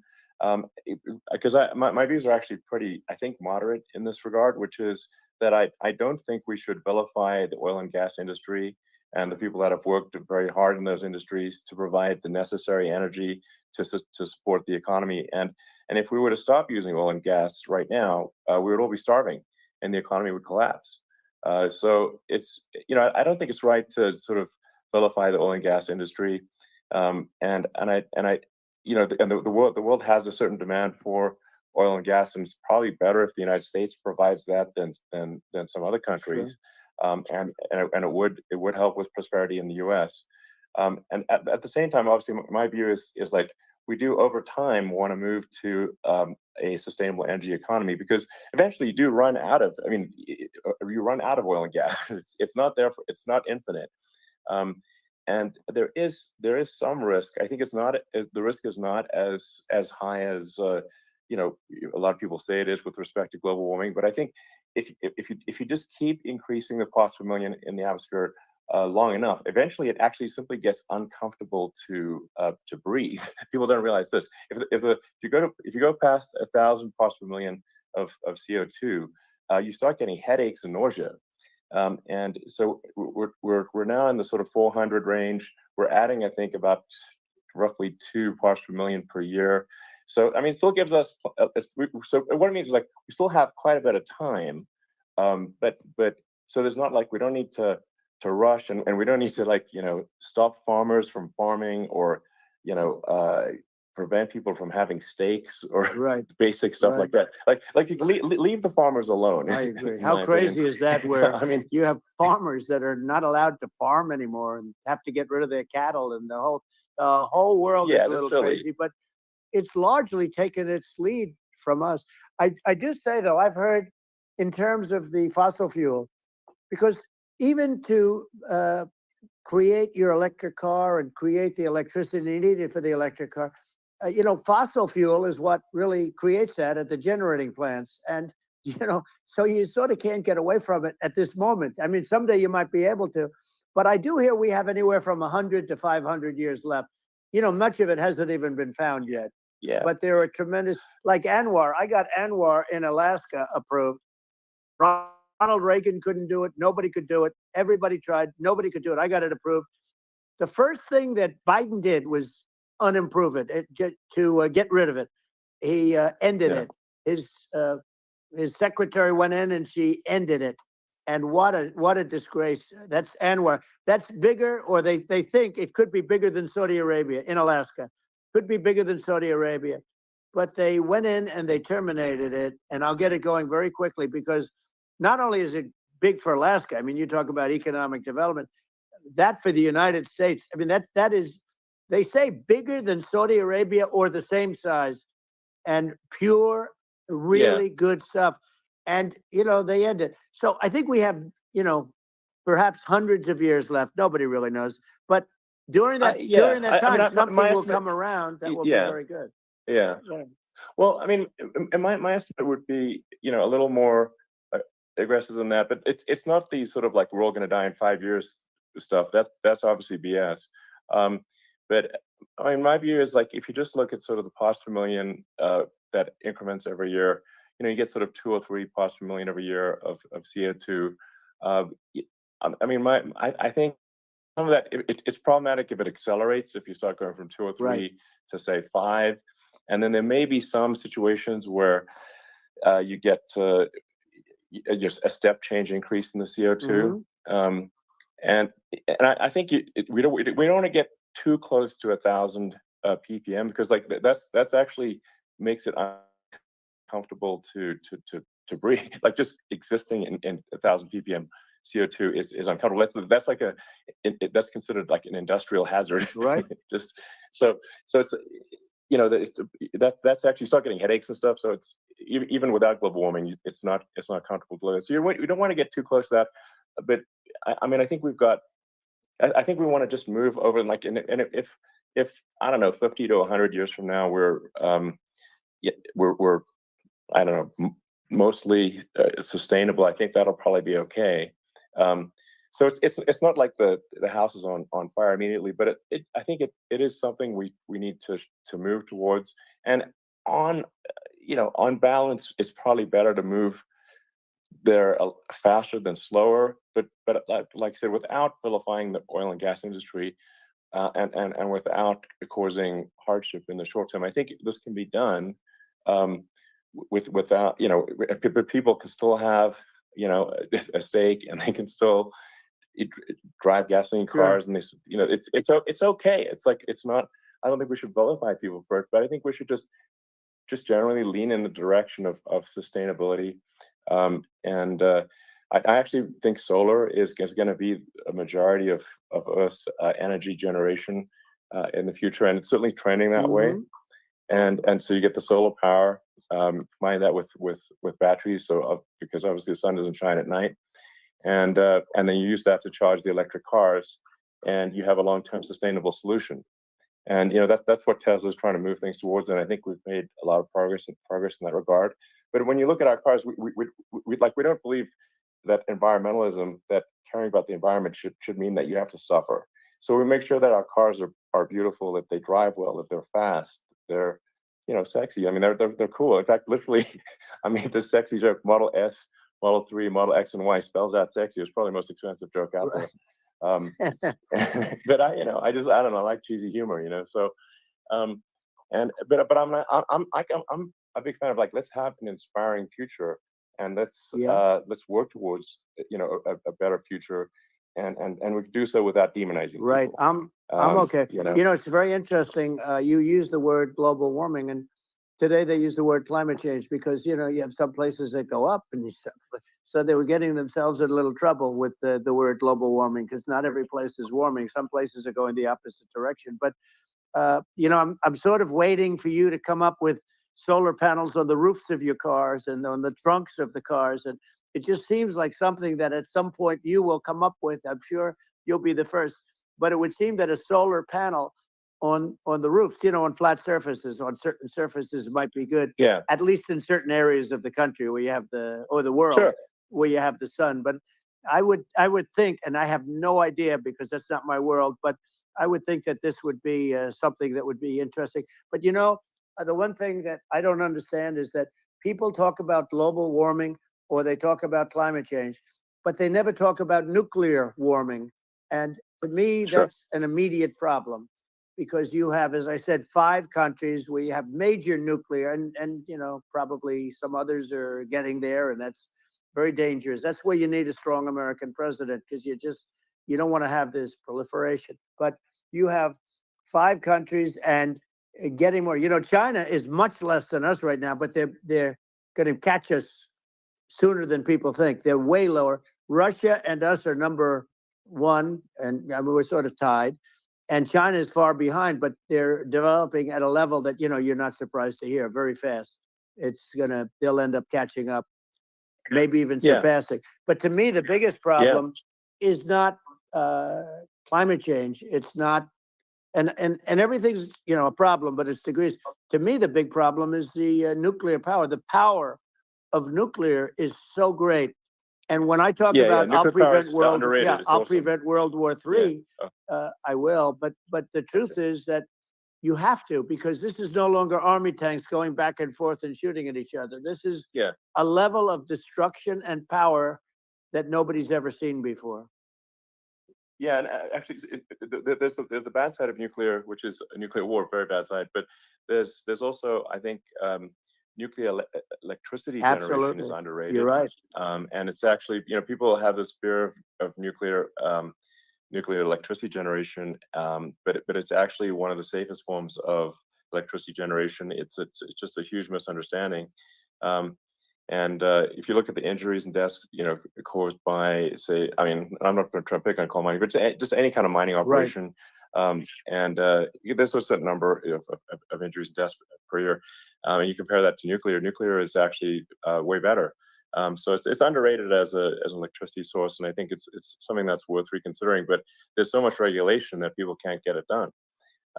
So that maybe they'll have to change the name. The name is it's a rough name. There are some areas like when you see what happened in bad branding. Right, we'll have to rebrand it. We'll have to give it a good name. We'll name it after you or something. No, it has a branding problem. When you see what happened, it does have a branding problem. When you see what happened in Japan, where they say you won't be able to go on the land for about 3,000 years. Did you ever see that? And in Russia, where they had the problem, where they, there's a lot of bad things happened, and they have a problem. And they say that in 2,000 years, people will start to occupy the land again. You realize it's pretty bad. No, that's not true. But you're right about it. It's amazing. It's actually not that bad. So like after Fukushima happened in Japan, like people were asking me in California, are we worried about like a nuclear cloud coming from Japan? I'm like, no, that's crazy. It's not even dangerous in Fukushima. I actually flew there and ate locally grown vegetables on TV to prove it. And I donated a solar water treatment, a solar powered system for a water treatment plant. And but you haven't been feeling so well lately, and I'm worried about it. No, but I mean, I'm only kidding. It's fine, It's like Hiroshima and Nagasaki were bombed, but now they're like full cities again. So it's really not something that That's right. So it's not as scary as people think, basically. But let's see. I mean, are there some other topics we should touch on? Like lawfare. I think we need to be concerned about what they've done to this country. Obviously. Yeah. Well, we just won the big case in Florida. This was a Biden administration did something that's never been done in this country, and that's go after their political opponent, me, with this nonsense and just nonsense. And the big case in Florida we won, but they always pick a judge and a jury, and they use local DAs, they use the local attorney generals, like Fani, Fani, spelled Fani, Fani. And it's all a big hoax, and it's all run from there. Like in Manhattan, the one of the top people from the Justice Department went in, ran Manhattan, ran the state. The Letitia James deal was run by a person from the Department of Justice, Biden. They've never done this before, and they set up a very bad precedent. It's called lawfare, warfare. It's a terrible thing. Never happened in our country. It does happen in banana republics and third world countries, but it's never happened. And the incredible thing is it actually drove my numbers up because people see, fortunately I have a platform like you, or, in all fairness, like a conversation like this, where I can talk about it and people understand. I mean, you fight for election integrity and you end up getting indicted because you're fighting for election integrity. And when the day comes that you can't fight for election integrity, you don't have a country anymore. So what happens is they went after their political opponent, me. Now Biden's, close to vegetable stage, in my opinion. Okay, I looked at him today on the beach, and I said, why would anybody allow him? The guy could barely walk. Why would anybody allow him? Does he have a political advisor that thinks this looks good? He thinks this looks good because it looks so bad, and it's ridiculous. I mean, and he's been doing that for a long time. He can't lift the chair. The chair weighs about 3 ounces. It's meant for children and old people to lift, and he can't lift it. The whole thing is crazy. Well, he's clearly not, I mean, he's clearly like, we just don't have a president right You now. don't have a president, and she's going to be worse than him because she is a San Francisco liberal who destroyed San Francisco, and then as Attorney General, she destroyed California. You talk about location, and we're talking about the sun and the water and all. There's nothing better than California. She has destroyed that. She was the original DA. She was the original in San Francisco. She was the original Attorney General in California. What she has done to California is, well, you know better than I do. You just left California for a lot of those reasons. And what she's done with crime, with cashless bail, where you kill somebody. I mean, we have states there you kill somebody and they let you out right away. I mean, you don't have to even put up, and then they never find the people unless they kill again, and then they let them out again. Our country is becoming a very dangerous place. And she is a radical left San Francisco liberal. And now she's trying to protect. Now she's looking like she wants to be more Trump than Trump, if that's possible. I don't think it's possible, but she wants to be more Trump than Trump. Yeah. I want a wall. I think that's, she wants to release all the prisoners that are in detention. And some of these guys are really bad. Right. That just came out today. She doesn't want to build the wall, even though the walls work. Walls and wheels. In your business, everything you do is obsolete, almost, well, not the tunnels, but everything is obsolete. Even your rocket ships, they're like a month later, they're obsolete. You find a better way to. The only thing that's not obsolete is a wall and a wheel. And the wall, I built hundreds of miles of wall, and that's why we had such good numbers. I was going to add 200 miles. We bought it. We could have flipped it up in 3 weeks, and they sold it for 5 cents on the dollar. That meant, I said, wow, that means that they actually do want to have open borders. She wants to have open borders, and now she's going like she's tough on the border. It's such a lie. Yeah, this is simply not true. This is simply not true. And everybody knows it's not true. It's a disgrace that she can say it. No, I mean, obviously, what's happening sort of overnight is they're rewriting history and making Kamala sound like a moderate when in fact she is far left, like far left. Worse than Bernie Sanders. She is considered more liberal by far than Bernie Sanders. She's a radical left lunatic, and if she's going to be our president, very quickly you're not going to have a country anymore. And she'll go back to all of the things that she believes in. She believes in defunding the police. She believes in no fracking, zero. Now all of a sudden she's saying, no, I really want to see fracking. If they got in, the day she got in, she'll end fracking. And by the way, if people didn't think that, the lunatics that really believe in that, they won't vote for her. Like the Palestinians and Israel. She is so anti-Israel, and she's bad for both. Biden actually did something that was impossible. Both sides hate him, both sides. That was a hard thing to do, unification. Yeah, no. I mean, Netanyahu came to give a talk to, a joint Senate and House sitting, and I was there, and Kamala stood him up. What does that say? I think it's highly That's disrespectful. And I say, if you're a Jewish person, or if you believe in Israel, if you're a person that, is a very pro-Israel, if you vote for her, it's worse than Biden. And Biden was bad. But if you vote for her, you ought to have your head examined. And you see tonight, I mean, as we're doing this, I'm seeing reports coming that they expect an attack tonight or tomorrow from hundreds and maybe thousands of rockets. Their Iron Dome, as they call it, as we all call it, but their shield that they build, that can be swamped. We'll use a term that's appropriate, swamped. But they swamp it by shooting enough missiles. You know this better than anybody. By shooting enough missiles, they can't defend themselves. They just obliterate the whole place. And that's what some people think they're looking to do. And we have no leadership. There's no respect for the United States of America with these people. And I'm telling you, she'll be worse than him, because she's a believer in being radical left, and he wasn't. I think you're right. I mean, you really, it's important for the public that may be listening to this to look at Kamala's track record, before the last month, and say, is that a track record you agree with? And I think if you're an independent moderate, you definitely would not agree with it, because it is her behavior has been far left, and we're seeing just an overnight propaganda attempt to rewrite history and make it sound like Kamala's moderate when she in fact is not moderate. Well, her running mate signed into legislation, tampons in boys' bathrooms. Okay, now that's all I have to hear.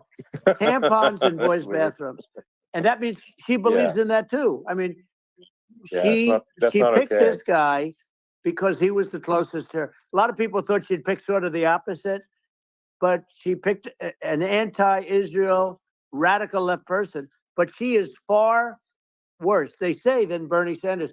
If we have her as a president, if we have a Democrat at this moment as a president, I don't think our country can survive.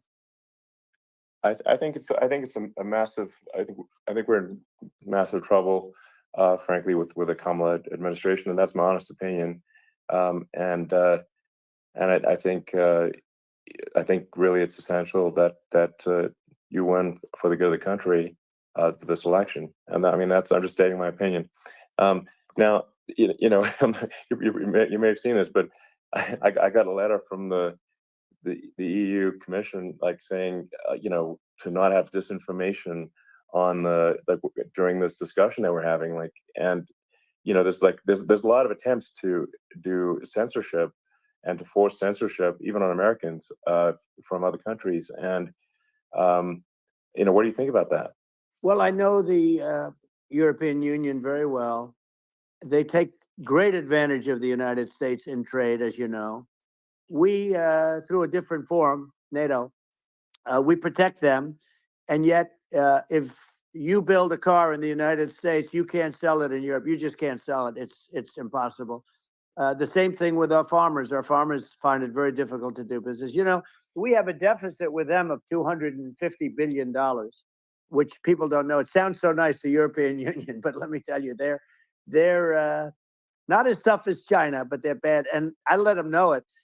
And that's probably why they notified you. No, they don't treat our country well.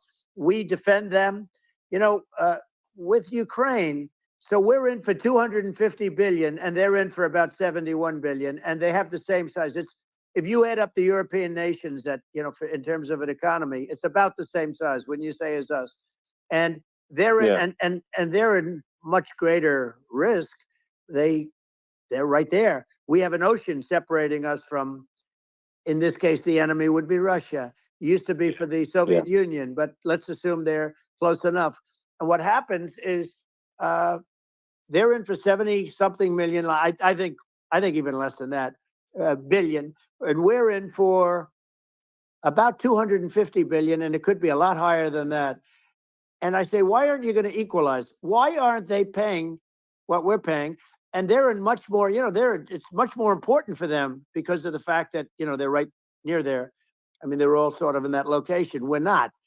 But they should, and I did it with NATO. there were only 7 countries that were paid up in NATO out of 28 at the time. And the United States Yeah, was the United States was subsidizing NATO, tremendously subsidizing NATO. And I said, I went in and I said, you got to pay up. If you don't pay up, we're not going to defend you any longer. I took a lot of heat, but you know what happened? Billions and billions of dollars came flowing in.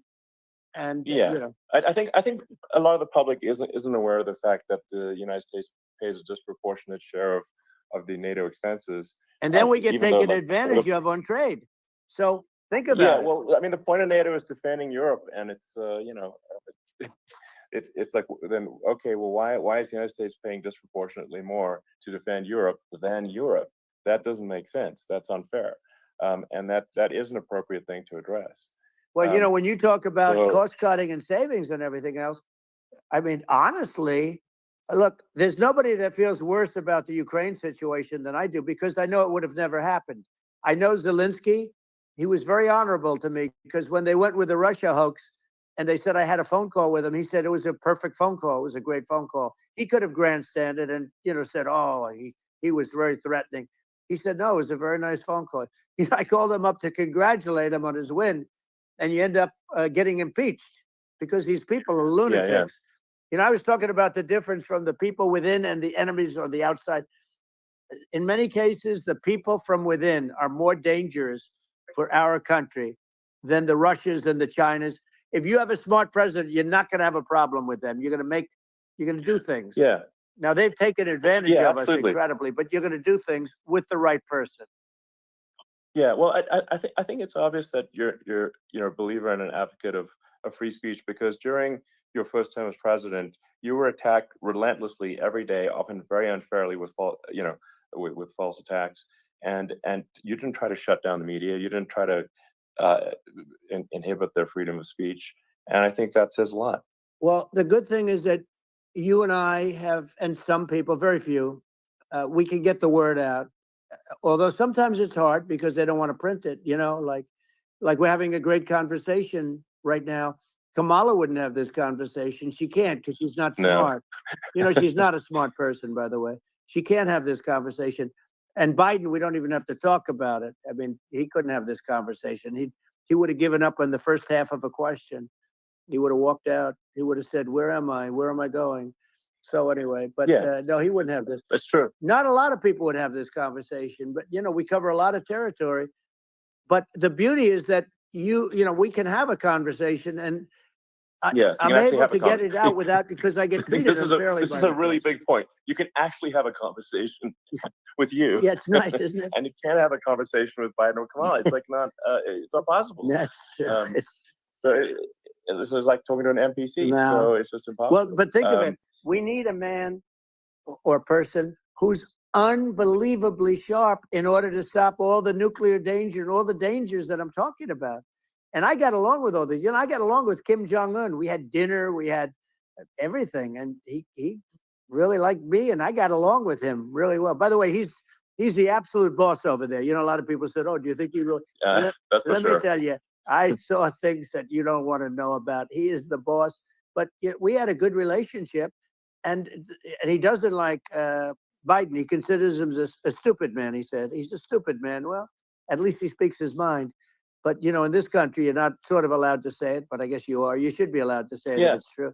But we need smart people, and we need people that have an ability to lead. And she doesn't have that ability. Can you imagine? Now, Chairman Xi very well. Can you imagine her and him negotiating, or no, even silly. standing together? It is, the whole concept is ridiculous. She is terrible. She's terrible. But she's getting a free ride. I saw a picture of her on Time Magazine today. She looks like the most beautiful actress ever to live. It was a drawing. And actually, she looked very much like our great First Lady, Melania. She didn't look like Camilla. That's right. But of course, she's a beautiful woman. So we'll leave it at that, right? Yeah, well, maybe it's like, I think part of what people in America want to feel excited and inspired about the future. They want to feel like the future is going to be better than the past, and that America is going to do things that are greater than we've done in the past, reach new heights that make you proud to be an American. and excited about the future. They want the And you know, I American think dream this, back. They want the American dream back. More important than anything else. It's like you don't have that today because the people they've been just sucked. They see incompetent people running our. You know, the Biden thing is very interesting. People just found him to be incompetent. And when I debated him, I was like, "Is this for real?" It was yeah, it was just absurd. But you know, I think there are, like, you know, some you know, grand projects that we could do. I mean, I think, like, you know, we could build a base on the moon. We could send American astronauts to Mars. We right. could build high speed Yep. connections that are, you know, more advanced than anything else in the world between our cities, so people have fast transport. Um, you know, it's possible to solve traffic with tunnels. That's right. We've you know, we already made great progress in Vegas doing that, and you know, and just do things that are exciting and inspiring and make the future feel like it's better than the past. Well, I saw And what you like, did in Vegas, and I'll tell you, it was amazing. I got to see. I took a big glimpse at it, and it's incredible. It's incredible, and you could do that all over. You could do that all over. It's deep. yeah, You don't even need much structure. Assuming you're in the right areas. no, it's straightforward. It's amazing. So like, I think we could do some things that, like China's got incredible high speed rail between its cities, but I think it's actually possible, with tunnels, if with deregulation, with an ability to actually, where it's like legal to actually do the tunnels. Then you could have high speed tunnels that are actually better than anything else in the world for high speed transport between cities, and that would be something that, you know, Americans can say, "Wow, okay, we've got something that's cooler than anyone else in the Yeah, world." That's the kind of thing that makes you proud to be an and American. much safer than surface trains, where there is a danger there. With crazy Yeah, people. It's much safer, much better. And it's sad because I've seen some of the greatest trains. I find it fascinating, and I've seen the systems and how they work, and the bullet trains they call them, I guess. And they yeah, they go unbelievably fast, unbelievably comfortable, with no problems. And we don't have anything like that in this country, not even close. And yeah. it doesn't make sense that we don't. Doesn't make sense. Yeah, and I think also, like, there's, you know, I'm kind of hopping on the excess regulation, but I think something that, um like, I think people can generally understand is that what happens with laws and regulations is that there's more and more of them every year, and unless there's a process to clean them up, eventually everything becomes You're right. illegal, and that actually it slows down the development of new technologies. I mean, if you take the sort of, like, I think there's room for some reform at the FDA, Yeah. for Yeah. improving the speed with which we, you know, approve drugs that could help save lives and improve people's Yeah. lives. And I worked very hard and on that. you know, We got that yeah, down to the lowest number ever, and we got therapeutics approved in the FDA that people can't even believe the speed. But I took them on. I don't think they like me too much, but I got things approved in the FDA at numbers that they wouldn't believe. And it's a very bureaucratic group. Actually, it's a fine group of people in many cases. I got to know a lot of them, but I was pushing them really hard for Regeneron, for so many different things that were really pretty amazing. But the FDA takes too long. It's 12 years to get a product approved. I got it down to 4, and I yeah, got some things done very quickly. But it's really something that is going to have to be worked on because it takes too long.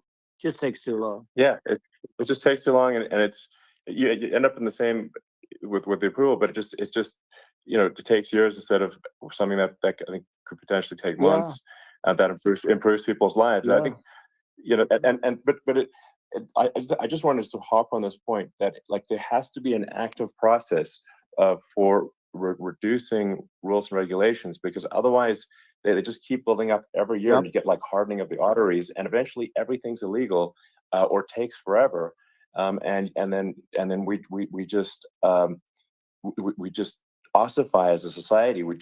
Uh, we can't make any yeah. progress, and it's a really big Well, deal. Elon, just So getting back to the FDA for 1 second, I got something done called Right to Try. This is where you can go in, and if you're terminally ill, you can use a space age, medicine or whatever it may be. We have the best doctors, the best labs in the world. We really do. And but people would go to other countries because you couldn't use the product, even if they thought it worked, because it's going through the FDA. I got it approved Yeah. where you can, Yeah. you basically, you look, nobody wanted, the doctors didn't want it because of the liability. The country didn't want it, our country, because they didn't want to get sued. These are people terminally ill. The insurance companies didn't want it, and the pharmaceutical companies, nobody wanted it. I got everybody into a room, and we came up with an agreement that you won't get sued.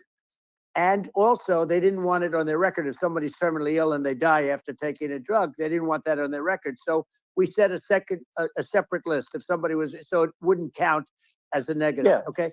And as you know, we got it Yeah. done. We have saved right to try. They've been trying to get this done for 58 Yeah. years. And it sounds simple, but it wasn't, because, you know, I mean, you know, the insurance companies, nobody wanted it, but we got it done. Sure. Somebody signs, you sign a document that you're not going to sue the insurance companies, the country, you're not going to sue anybody. And we got it done. And we're saving tens of thousands of lives. Right to try. Hopefully you never need it. But if you Yeah. do, you don't have to travel to Asia. You know, people, Right. if they had money, they go to Asia, Yeah, they sure. go to Europe. If they don't have money, they go home and die. That's what happened. They'd go home and die. Yeah. Well, I mean, and actually, to give Europe some props here, it's like if a drug is approved in Europe, which has a crazy amount of regulations, it should obviously be approved in the U.S. Yeah. I mean, they got more regulations than we do. So why would a drug be approved in Europe and not in the U.S.?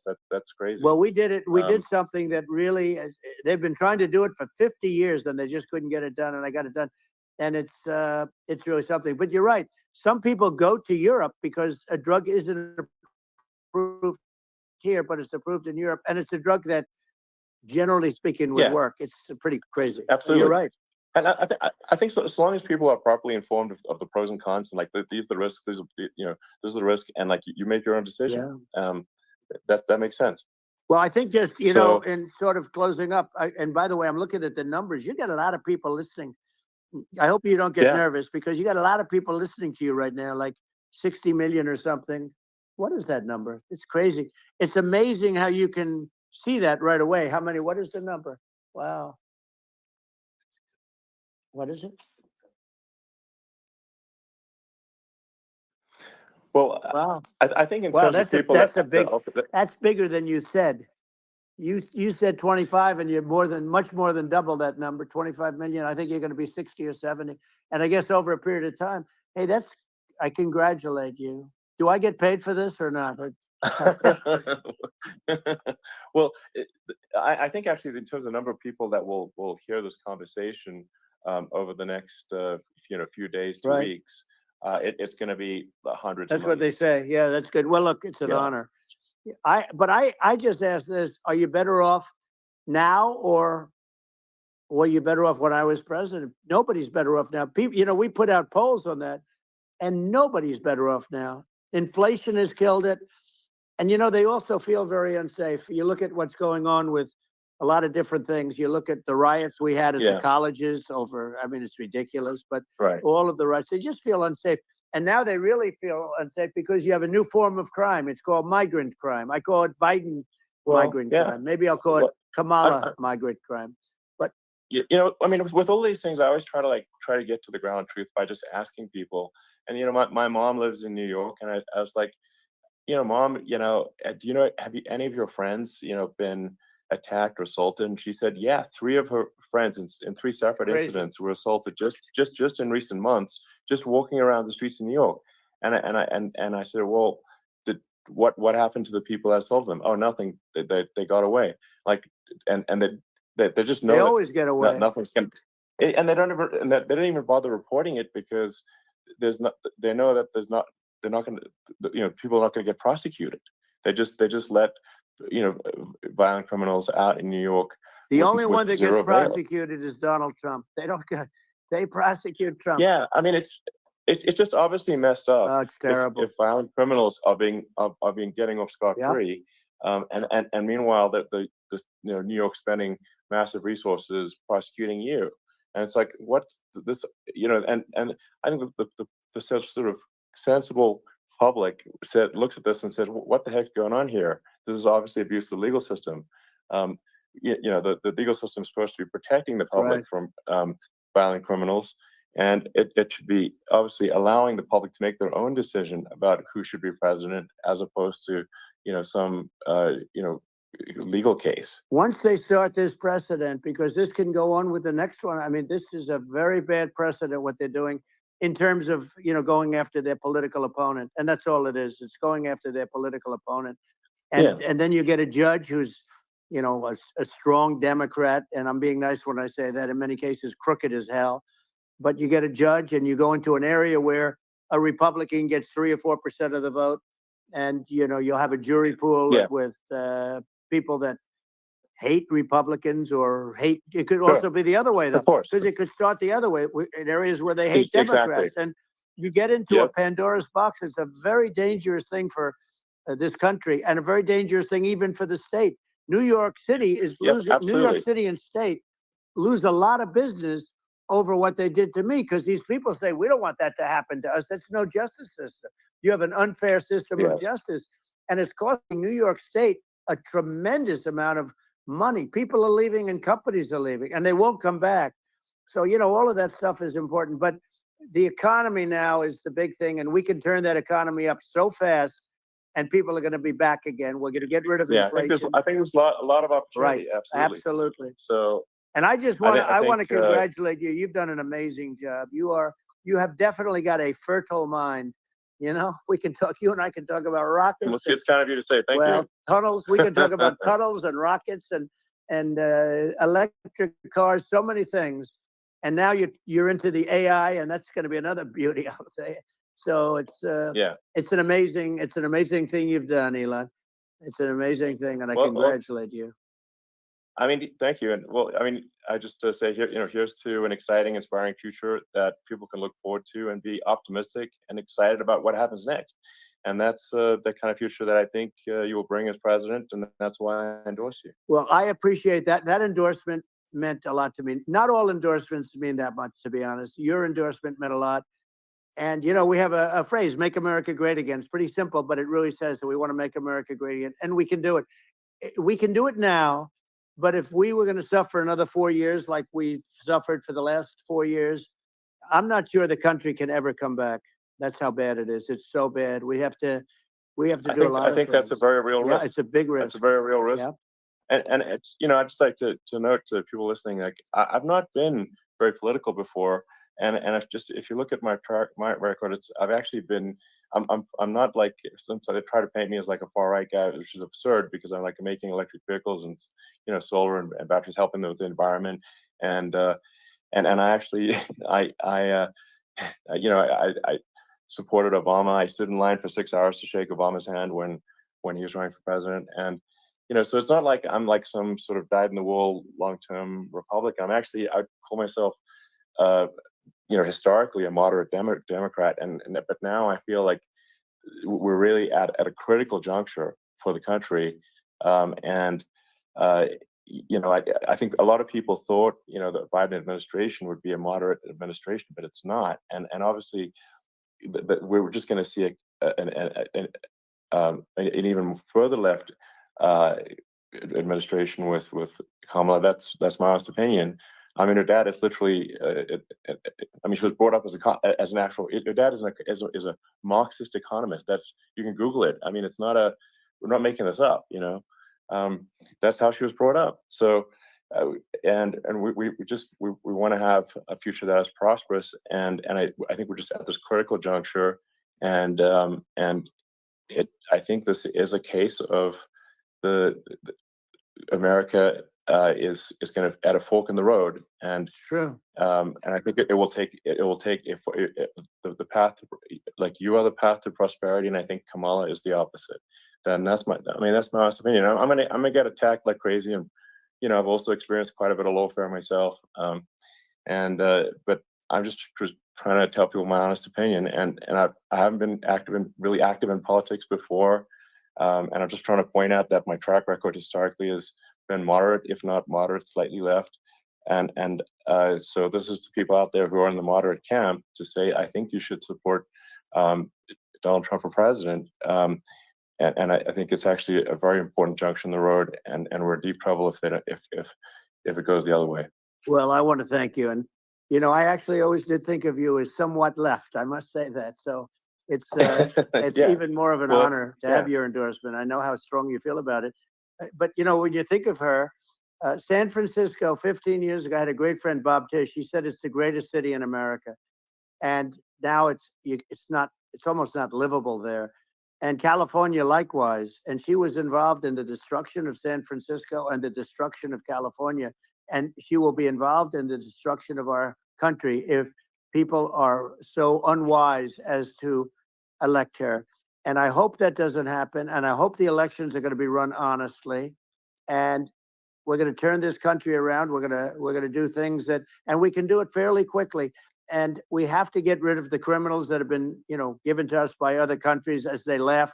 They laugh at us. They think we're stupid to accept these people. These are radical, stone cold killers in many cases and terrorists. And they're in our country by the hundreds of thousands. Yeah. And we have to take them out. Yeah. I mean, if I could summarize it, perhaps, I think these are issues that I think most people in America would agree with, which is that we want safe and clean cities, we want secure borders, we want sensible government spending, we want to restore both the perception and reality of respect in the judicial system, just stop the lawfare, and I think that's like, and how are those even right-wing positions? I think those are that's just common sense, and that's I mean, would you agree with that? 100%. I don't understand, the whole, they call it progressive. They don't like the word liberal anymore, but call it liberal or progressive. I don't understand how somebody could say that it's okay for them to empty prisons into our country.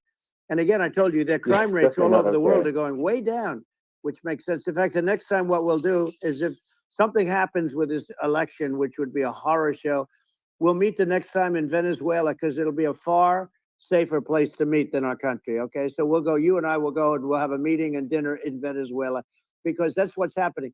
Their crime rates coming down and our crime rates going through the roof. And it's so simple. And you haven't seen anything yet, because these people have come into our country and they're just getting acclimated. And they don't know about being politically correct law enforcement or lack of law enforcement.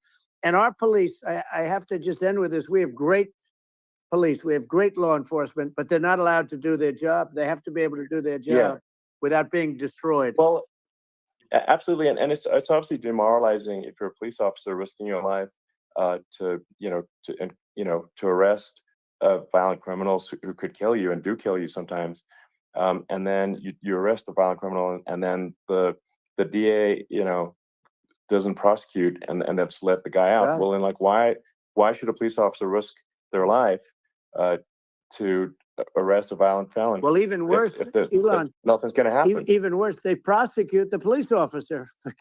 They go after it and they prosecute the police officer, and they take away his pension. They take away his job. He loses his family. He loses his house. Well, I thought it was very telling, like incredibly telling, that when there was that case where sort of a gang of thugs beat up police officers. I think it was in Times Square in New York, and then nothing happened to those guys. They were let out, zero bail, and I think a bunch of them were given free tickets to California. Well, what is I mean, that is a gross indignity against the United States, and that's how, I mean, this is insane. Like, have we lost all pride? How can such a thing be allowed to occur? I've never seen anything. We see where they get shot. It's a very dangerous profession, but it's something they're very proud of, and they want to be able to do their job. But I've seen them get shot. I've seen a lot of things, but I've never seen where these guys are standing in the middle of a big street, everybody watching them, and they're literally boxing, like punching, stand up fighting a police officer. There were two of them, and you had about six of these guys, and they're punching the hell out of them. And in their own country, they would be dead if they did that. They'd be shot. They would be shot instantly. And, they come from these countries, and it's taking them a while to realize that we don't do that in this country. But in their own country, if they stood on a street and had a fight with a police officer, they would be shot. There's no political correctness. And it's such a sad, it's such a sad thing to see. And that's the reason you have crime, by the way, because we don't do anything about it. Yeah, we just cannot have a situation where our police officers are beaten up on camera by a gang of illegal immigrants, and then nothing happens to the guys that beat up the cops. I mean, and they're let out. This is Well, we're going to unacceptable. change it, Um, and we're going to get them out of the country. You know, when I first got involved, they said you couldn't get them back to these countries. You couldn't take them back. In the case of Guatemala, Honduras, El Salvador, some others, you couldn't get them back. And I said, really? Oh, you can't get them back? Because under Obama, he couldn't get them back. They'd fly them in, and they'd put planes on the runways in these countries, so you couldn't land a plane. They'd bring them back. And the generals told me, sir, we can't bring them back. The countries won't accept MS-13 gang members. They won't accept them. And I said, really, how much do we pay these various countries in terms of economic aid, which is also somewhat ridiculous? And the answer was $750 million. I said, good. Tell them they're in default. They're delinquent. We're not paying them anymore because they won't accept yeah, it. And you know what happened? They all called me, every one of them. They said, we would be honored to take them back, sir. We would be honored. It was so easy. But it's one of those things. And we got it back. We took in so many, the MS-13 is probably the worst gangs in the world. They're the most vicious, violent. We took them out of here by the thousands and got them out of here. And their countries took them back. And because I said, you're not getting any more economic aid. And once I said that, they were nice. They wouldn't take them back for Obama. They wouldn't take them back for anybody. And now we have a problem because we have this guy, and they don't take him back anymore with Biden because they don't respect him.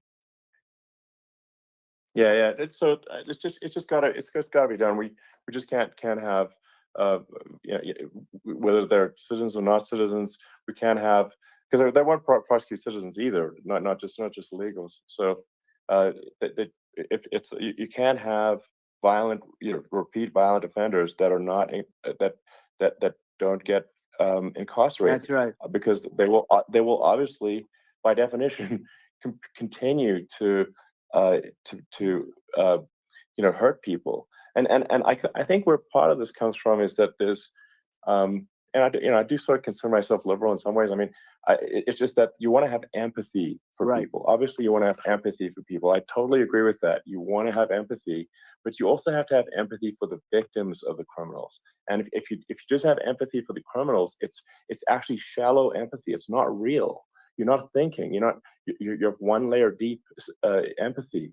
You got to say, like, what if you don't incarcerate this person? Who are they going to hurt? Who are they might kill someone. They might rape someone. If you don't incarcerate them, you have to have empathy for the victims. And there's a lack of empathy for the victims of the criminals, and too much empathy for the criminals. It doesn't make sense. That's why you want to have deep empathy for society as a whole, not shallow empathy for criminals. Right. And we have to give our police officers the dignity and the respect that they deserve. And we have to let them do their job. They can do a great job, but we have to let them do their job. And if we don't do that, it's going to all disappear. There's never been a society like this where you're allowed to do anything you want and nothing happens. And I'm talking about violent crime. And it's going to get more violent because these are really, really violent people. And we're going to get them out of our country, and we're going to get them back to because they were sent here by the presidents and by the various people that run those countries. And I know every one of those guys. And they're smart people, and they're streetwise people. And they really think that the USA is stupid. They think we're run by stupid people, and they happen to be right. But when I was there, we had no problem. We got them out. We took out thousands of MS-13 gang members. We brought them back. And now, again, it's the same old story. We don't do it. And they actually gave them a big increase in aid. They raised it up to billions of dollars, and they get nothing for it. So, I hope everybody's going to vote for Trump, and we're going to get this country straight. Yeah. And I didn't need this. I'm like you. I didn't need this. I had a very nice life. I didn't need to go through court systems and go through all the other stuff and run at the same time. I have to run. I have to go through fake trials with, in some cases, corrupt judges, totally corrupt judges. I didn't need it. I had a nice life. I have great locations. I have beautiful oceans that I have places. But I felt it was important. And if I had to do it over again, you probably think I'm crazy for doing it, actually. But if I had to do it over again, I would have done it over again, because this is so much more important than me or my life. This is we're going to save this country. This country is going down. And these people are bad people that we're running against, and they're liars. They make statements. They do things that are so bad. They say they're going to make a strong border. They say they've been great on the border, and they've been the worst in history. They say they're going to stop crime. Like, the facts speak for themselves. It's so incredible. Speak for themselves. Like it's got to the point where people just don't even bother reporting crime in a lot of cities because they know nothing is going to happen. That's what I hear anecdotally from people all the time. So it's just my values. I'm just saying to people out there, like the things I think are important for the future is like we've got to have safe cities, we've got to have secure borders, we've got to have sensible spending, and we've got to have deregulation, and so we can have a prosperous future. And then we want to have some exciting, sort of moonshot projects that people can get fired up about. And that's the future I'm looking for. And I'm pro environment, but I'm not against. I'm not like I don't think we should vilify the oil and gas industry because they're keeping civilization going right now. And but I do think we want to move a reasonable speed towards a sustainable energy economy. Those are my values, and I think and so I mean that's why I'm supporting you for president. Well, I appreciate it. We're going to give incentive to companies to come into our country, not to leave our country. We're going to be giving tremendous incentives. We want companies to build here, not to build in other locations. And we want to create jobs. And again, it's about the American dream. You don't hear about the American dream anymore, Elon. You don't hear. You're the American dream in the truest sense, but you don't hear about the American dream anymore. And you're going to hear about it. People, they need that incentive to go out and do it. And they're going to love their lives. I mean, they're going to look forward to getting up in the morning and going to a job that they love, not a job that they can't stand, or not any job at all where they have no money, where they literally have no money. And then they end up with violence and lots of other problems. No, we're going to do some great things. And I learned a lot in the first. We had a great economy and all of that. We rebuilt the military. We did so much. But I also learned the best people. I learned the good people, the smart people, the dumb people, the people that can do things. The people, you learn. When I first came in, I tell people I was in Washington, D.C. only 17 times, according to the fake news media. I was in 17 times. I never stayed over. And you don't know people. You rely on other people to give you names, and then you realize the people you relied on weren't so good. Now, we had great people, but we also had some where I wouldn't have used them had I known. Now I know everybody. And I think we're going to really turn things around fast. We have no choice. Otherwise, we're not going to have a country. And I really appreciate this. To me, it's been a lot of fun being with you. You're an amazing guy. You've done an incredible job and a great inspiration to people, a great inspiration. And I hope you keep going and just continue to do well. And we're going to have a big election coming up. And I think November 5th will be the most important day in the history of our country. I think that election will be the most important election. And I think it'll end up being maybe the most important day in the history of our country, because if we don't win, I just feel so sorry for everybody. No, I think we're at a fork in the road of destiny of civilization, and I think we need to take the right path, and I think you're the right path. So I think that's what it comes down to. Thank you very much, Elon. It's a great honor, and we'll do it again sometime. And it's been really fun, and I hope you got a lot of viewers. I hear you got a lot, but I hope you got I know you got a lot of them. So I appreciate it. I'll see you soon. All right, sounds good. Thank you.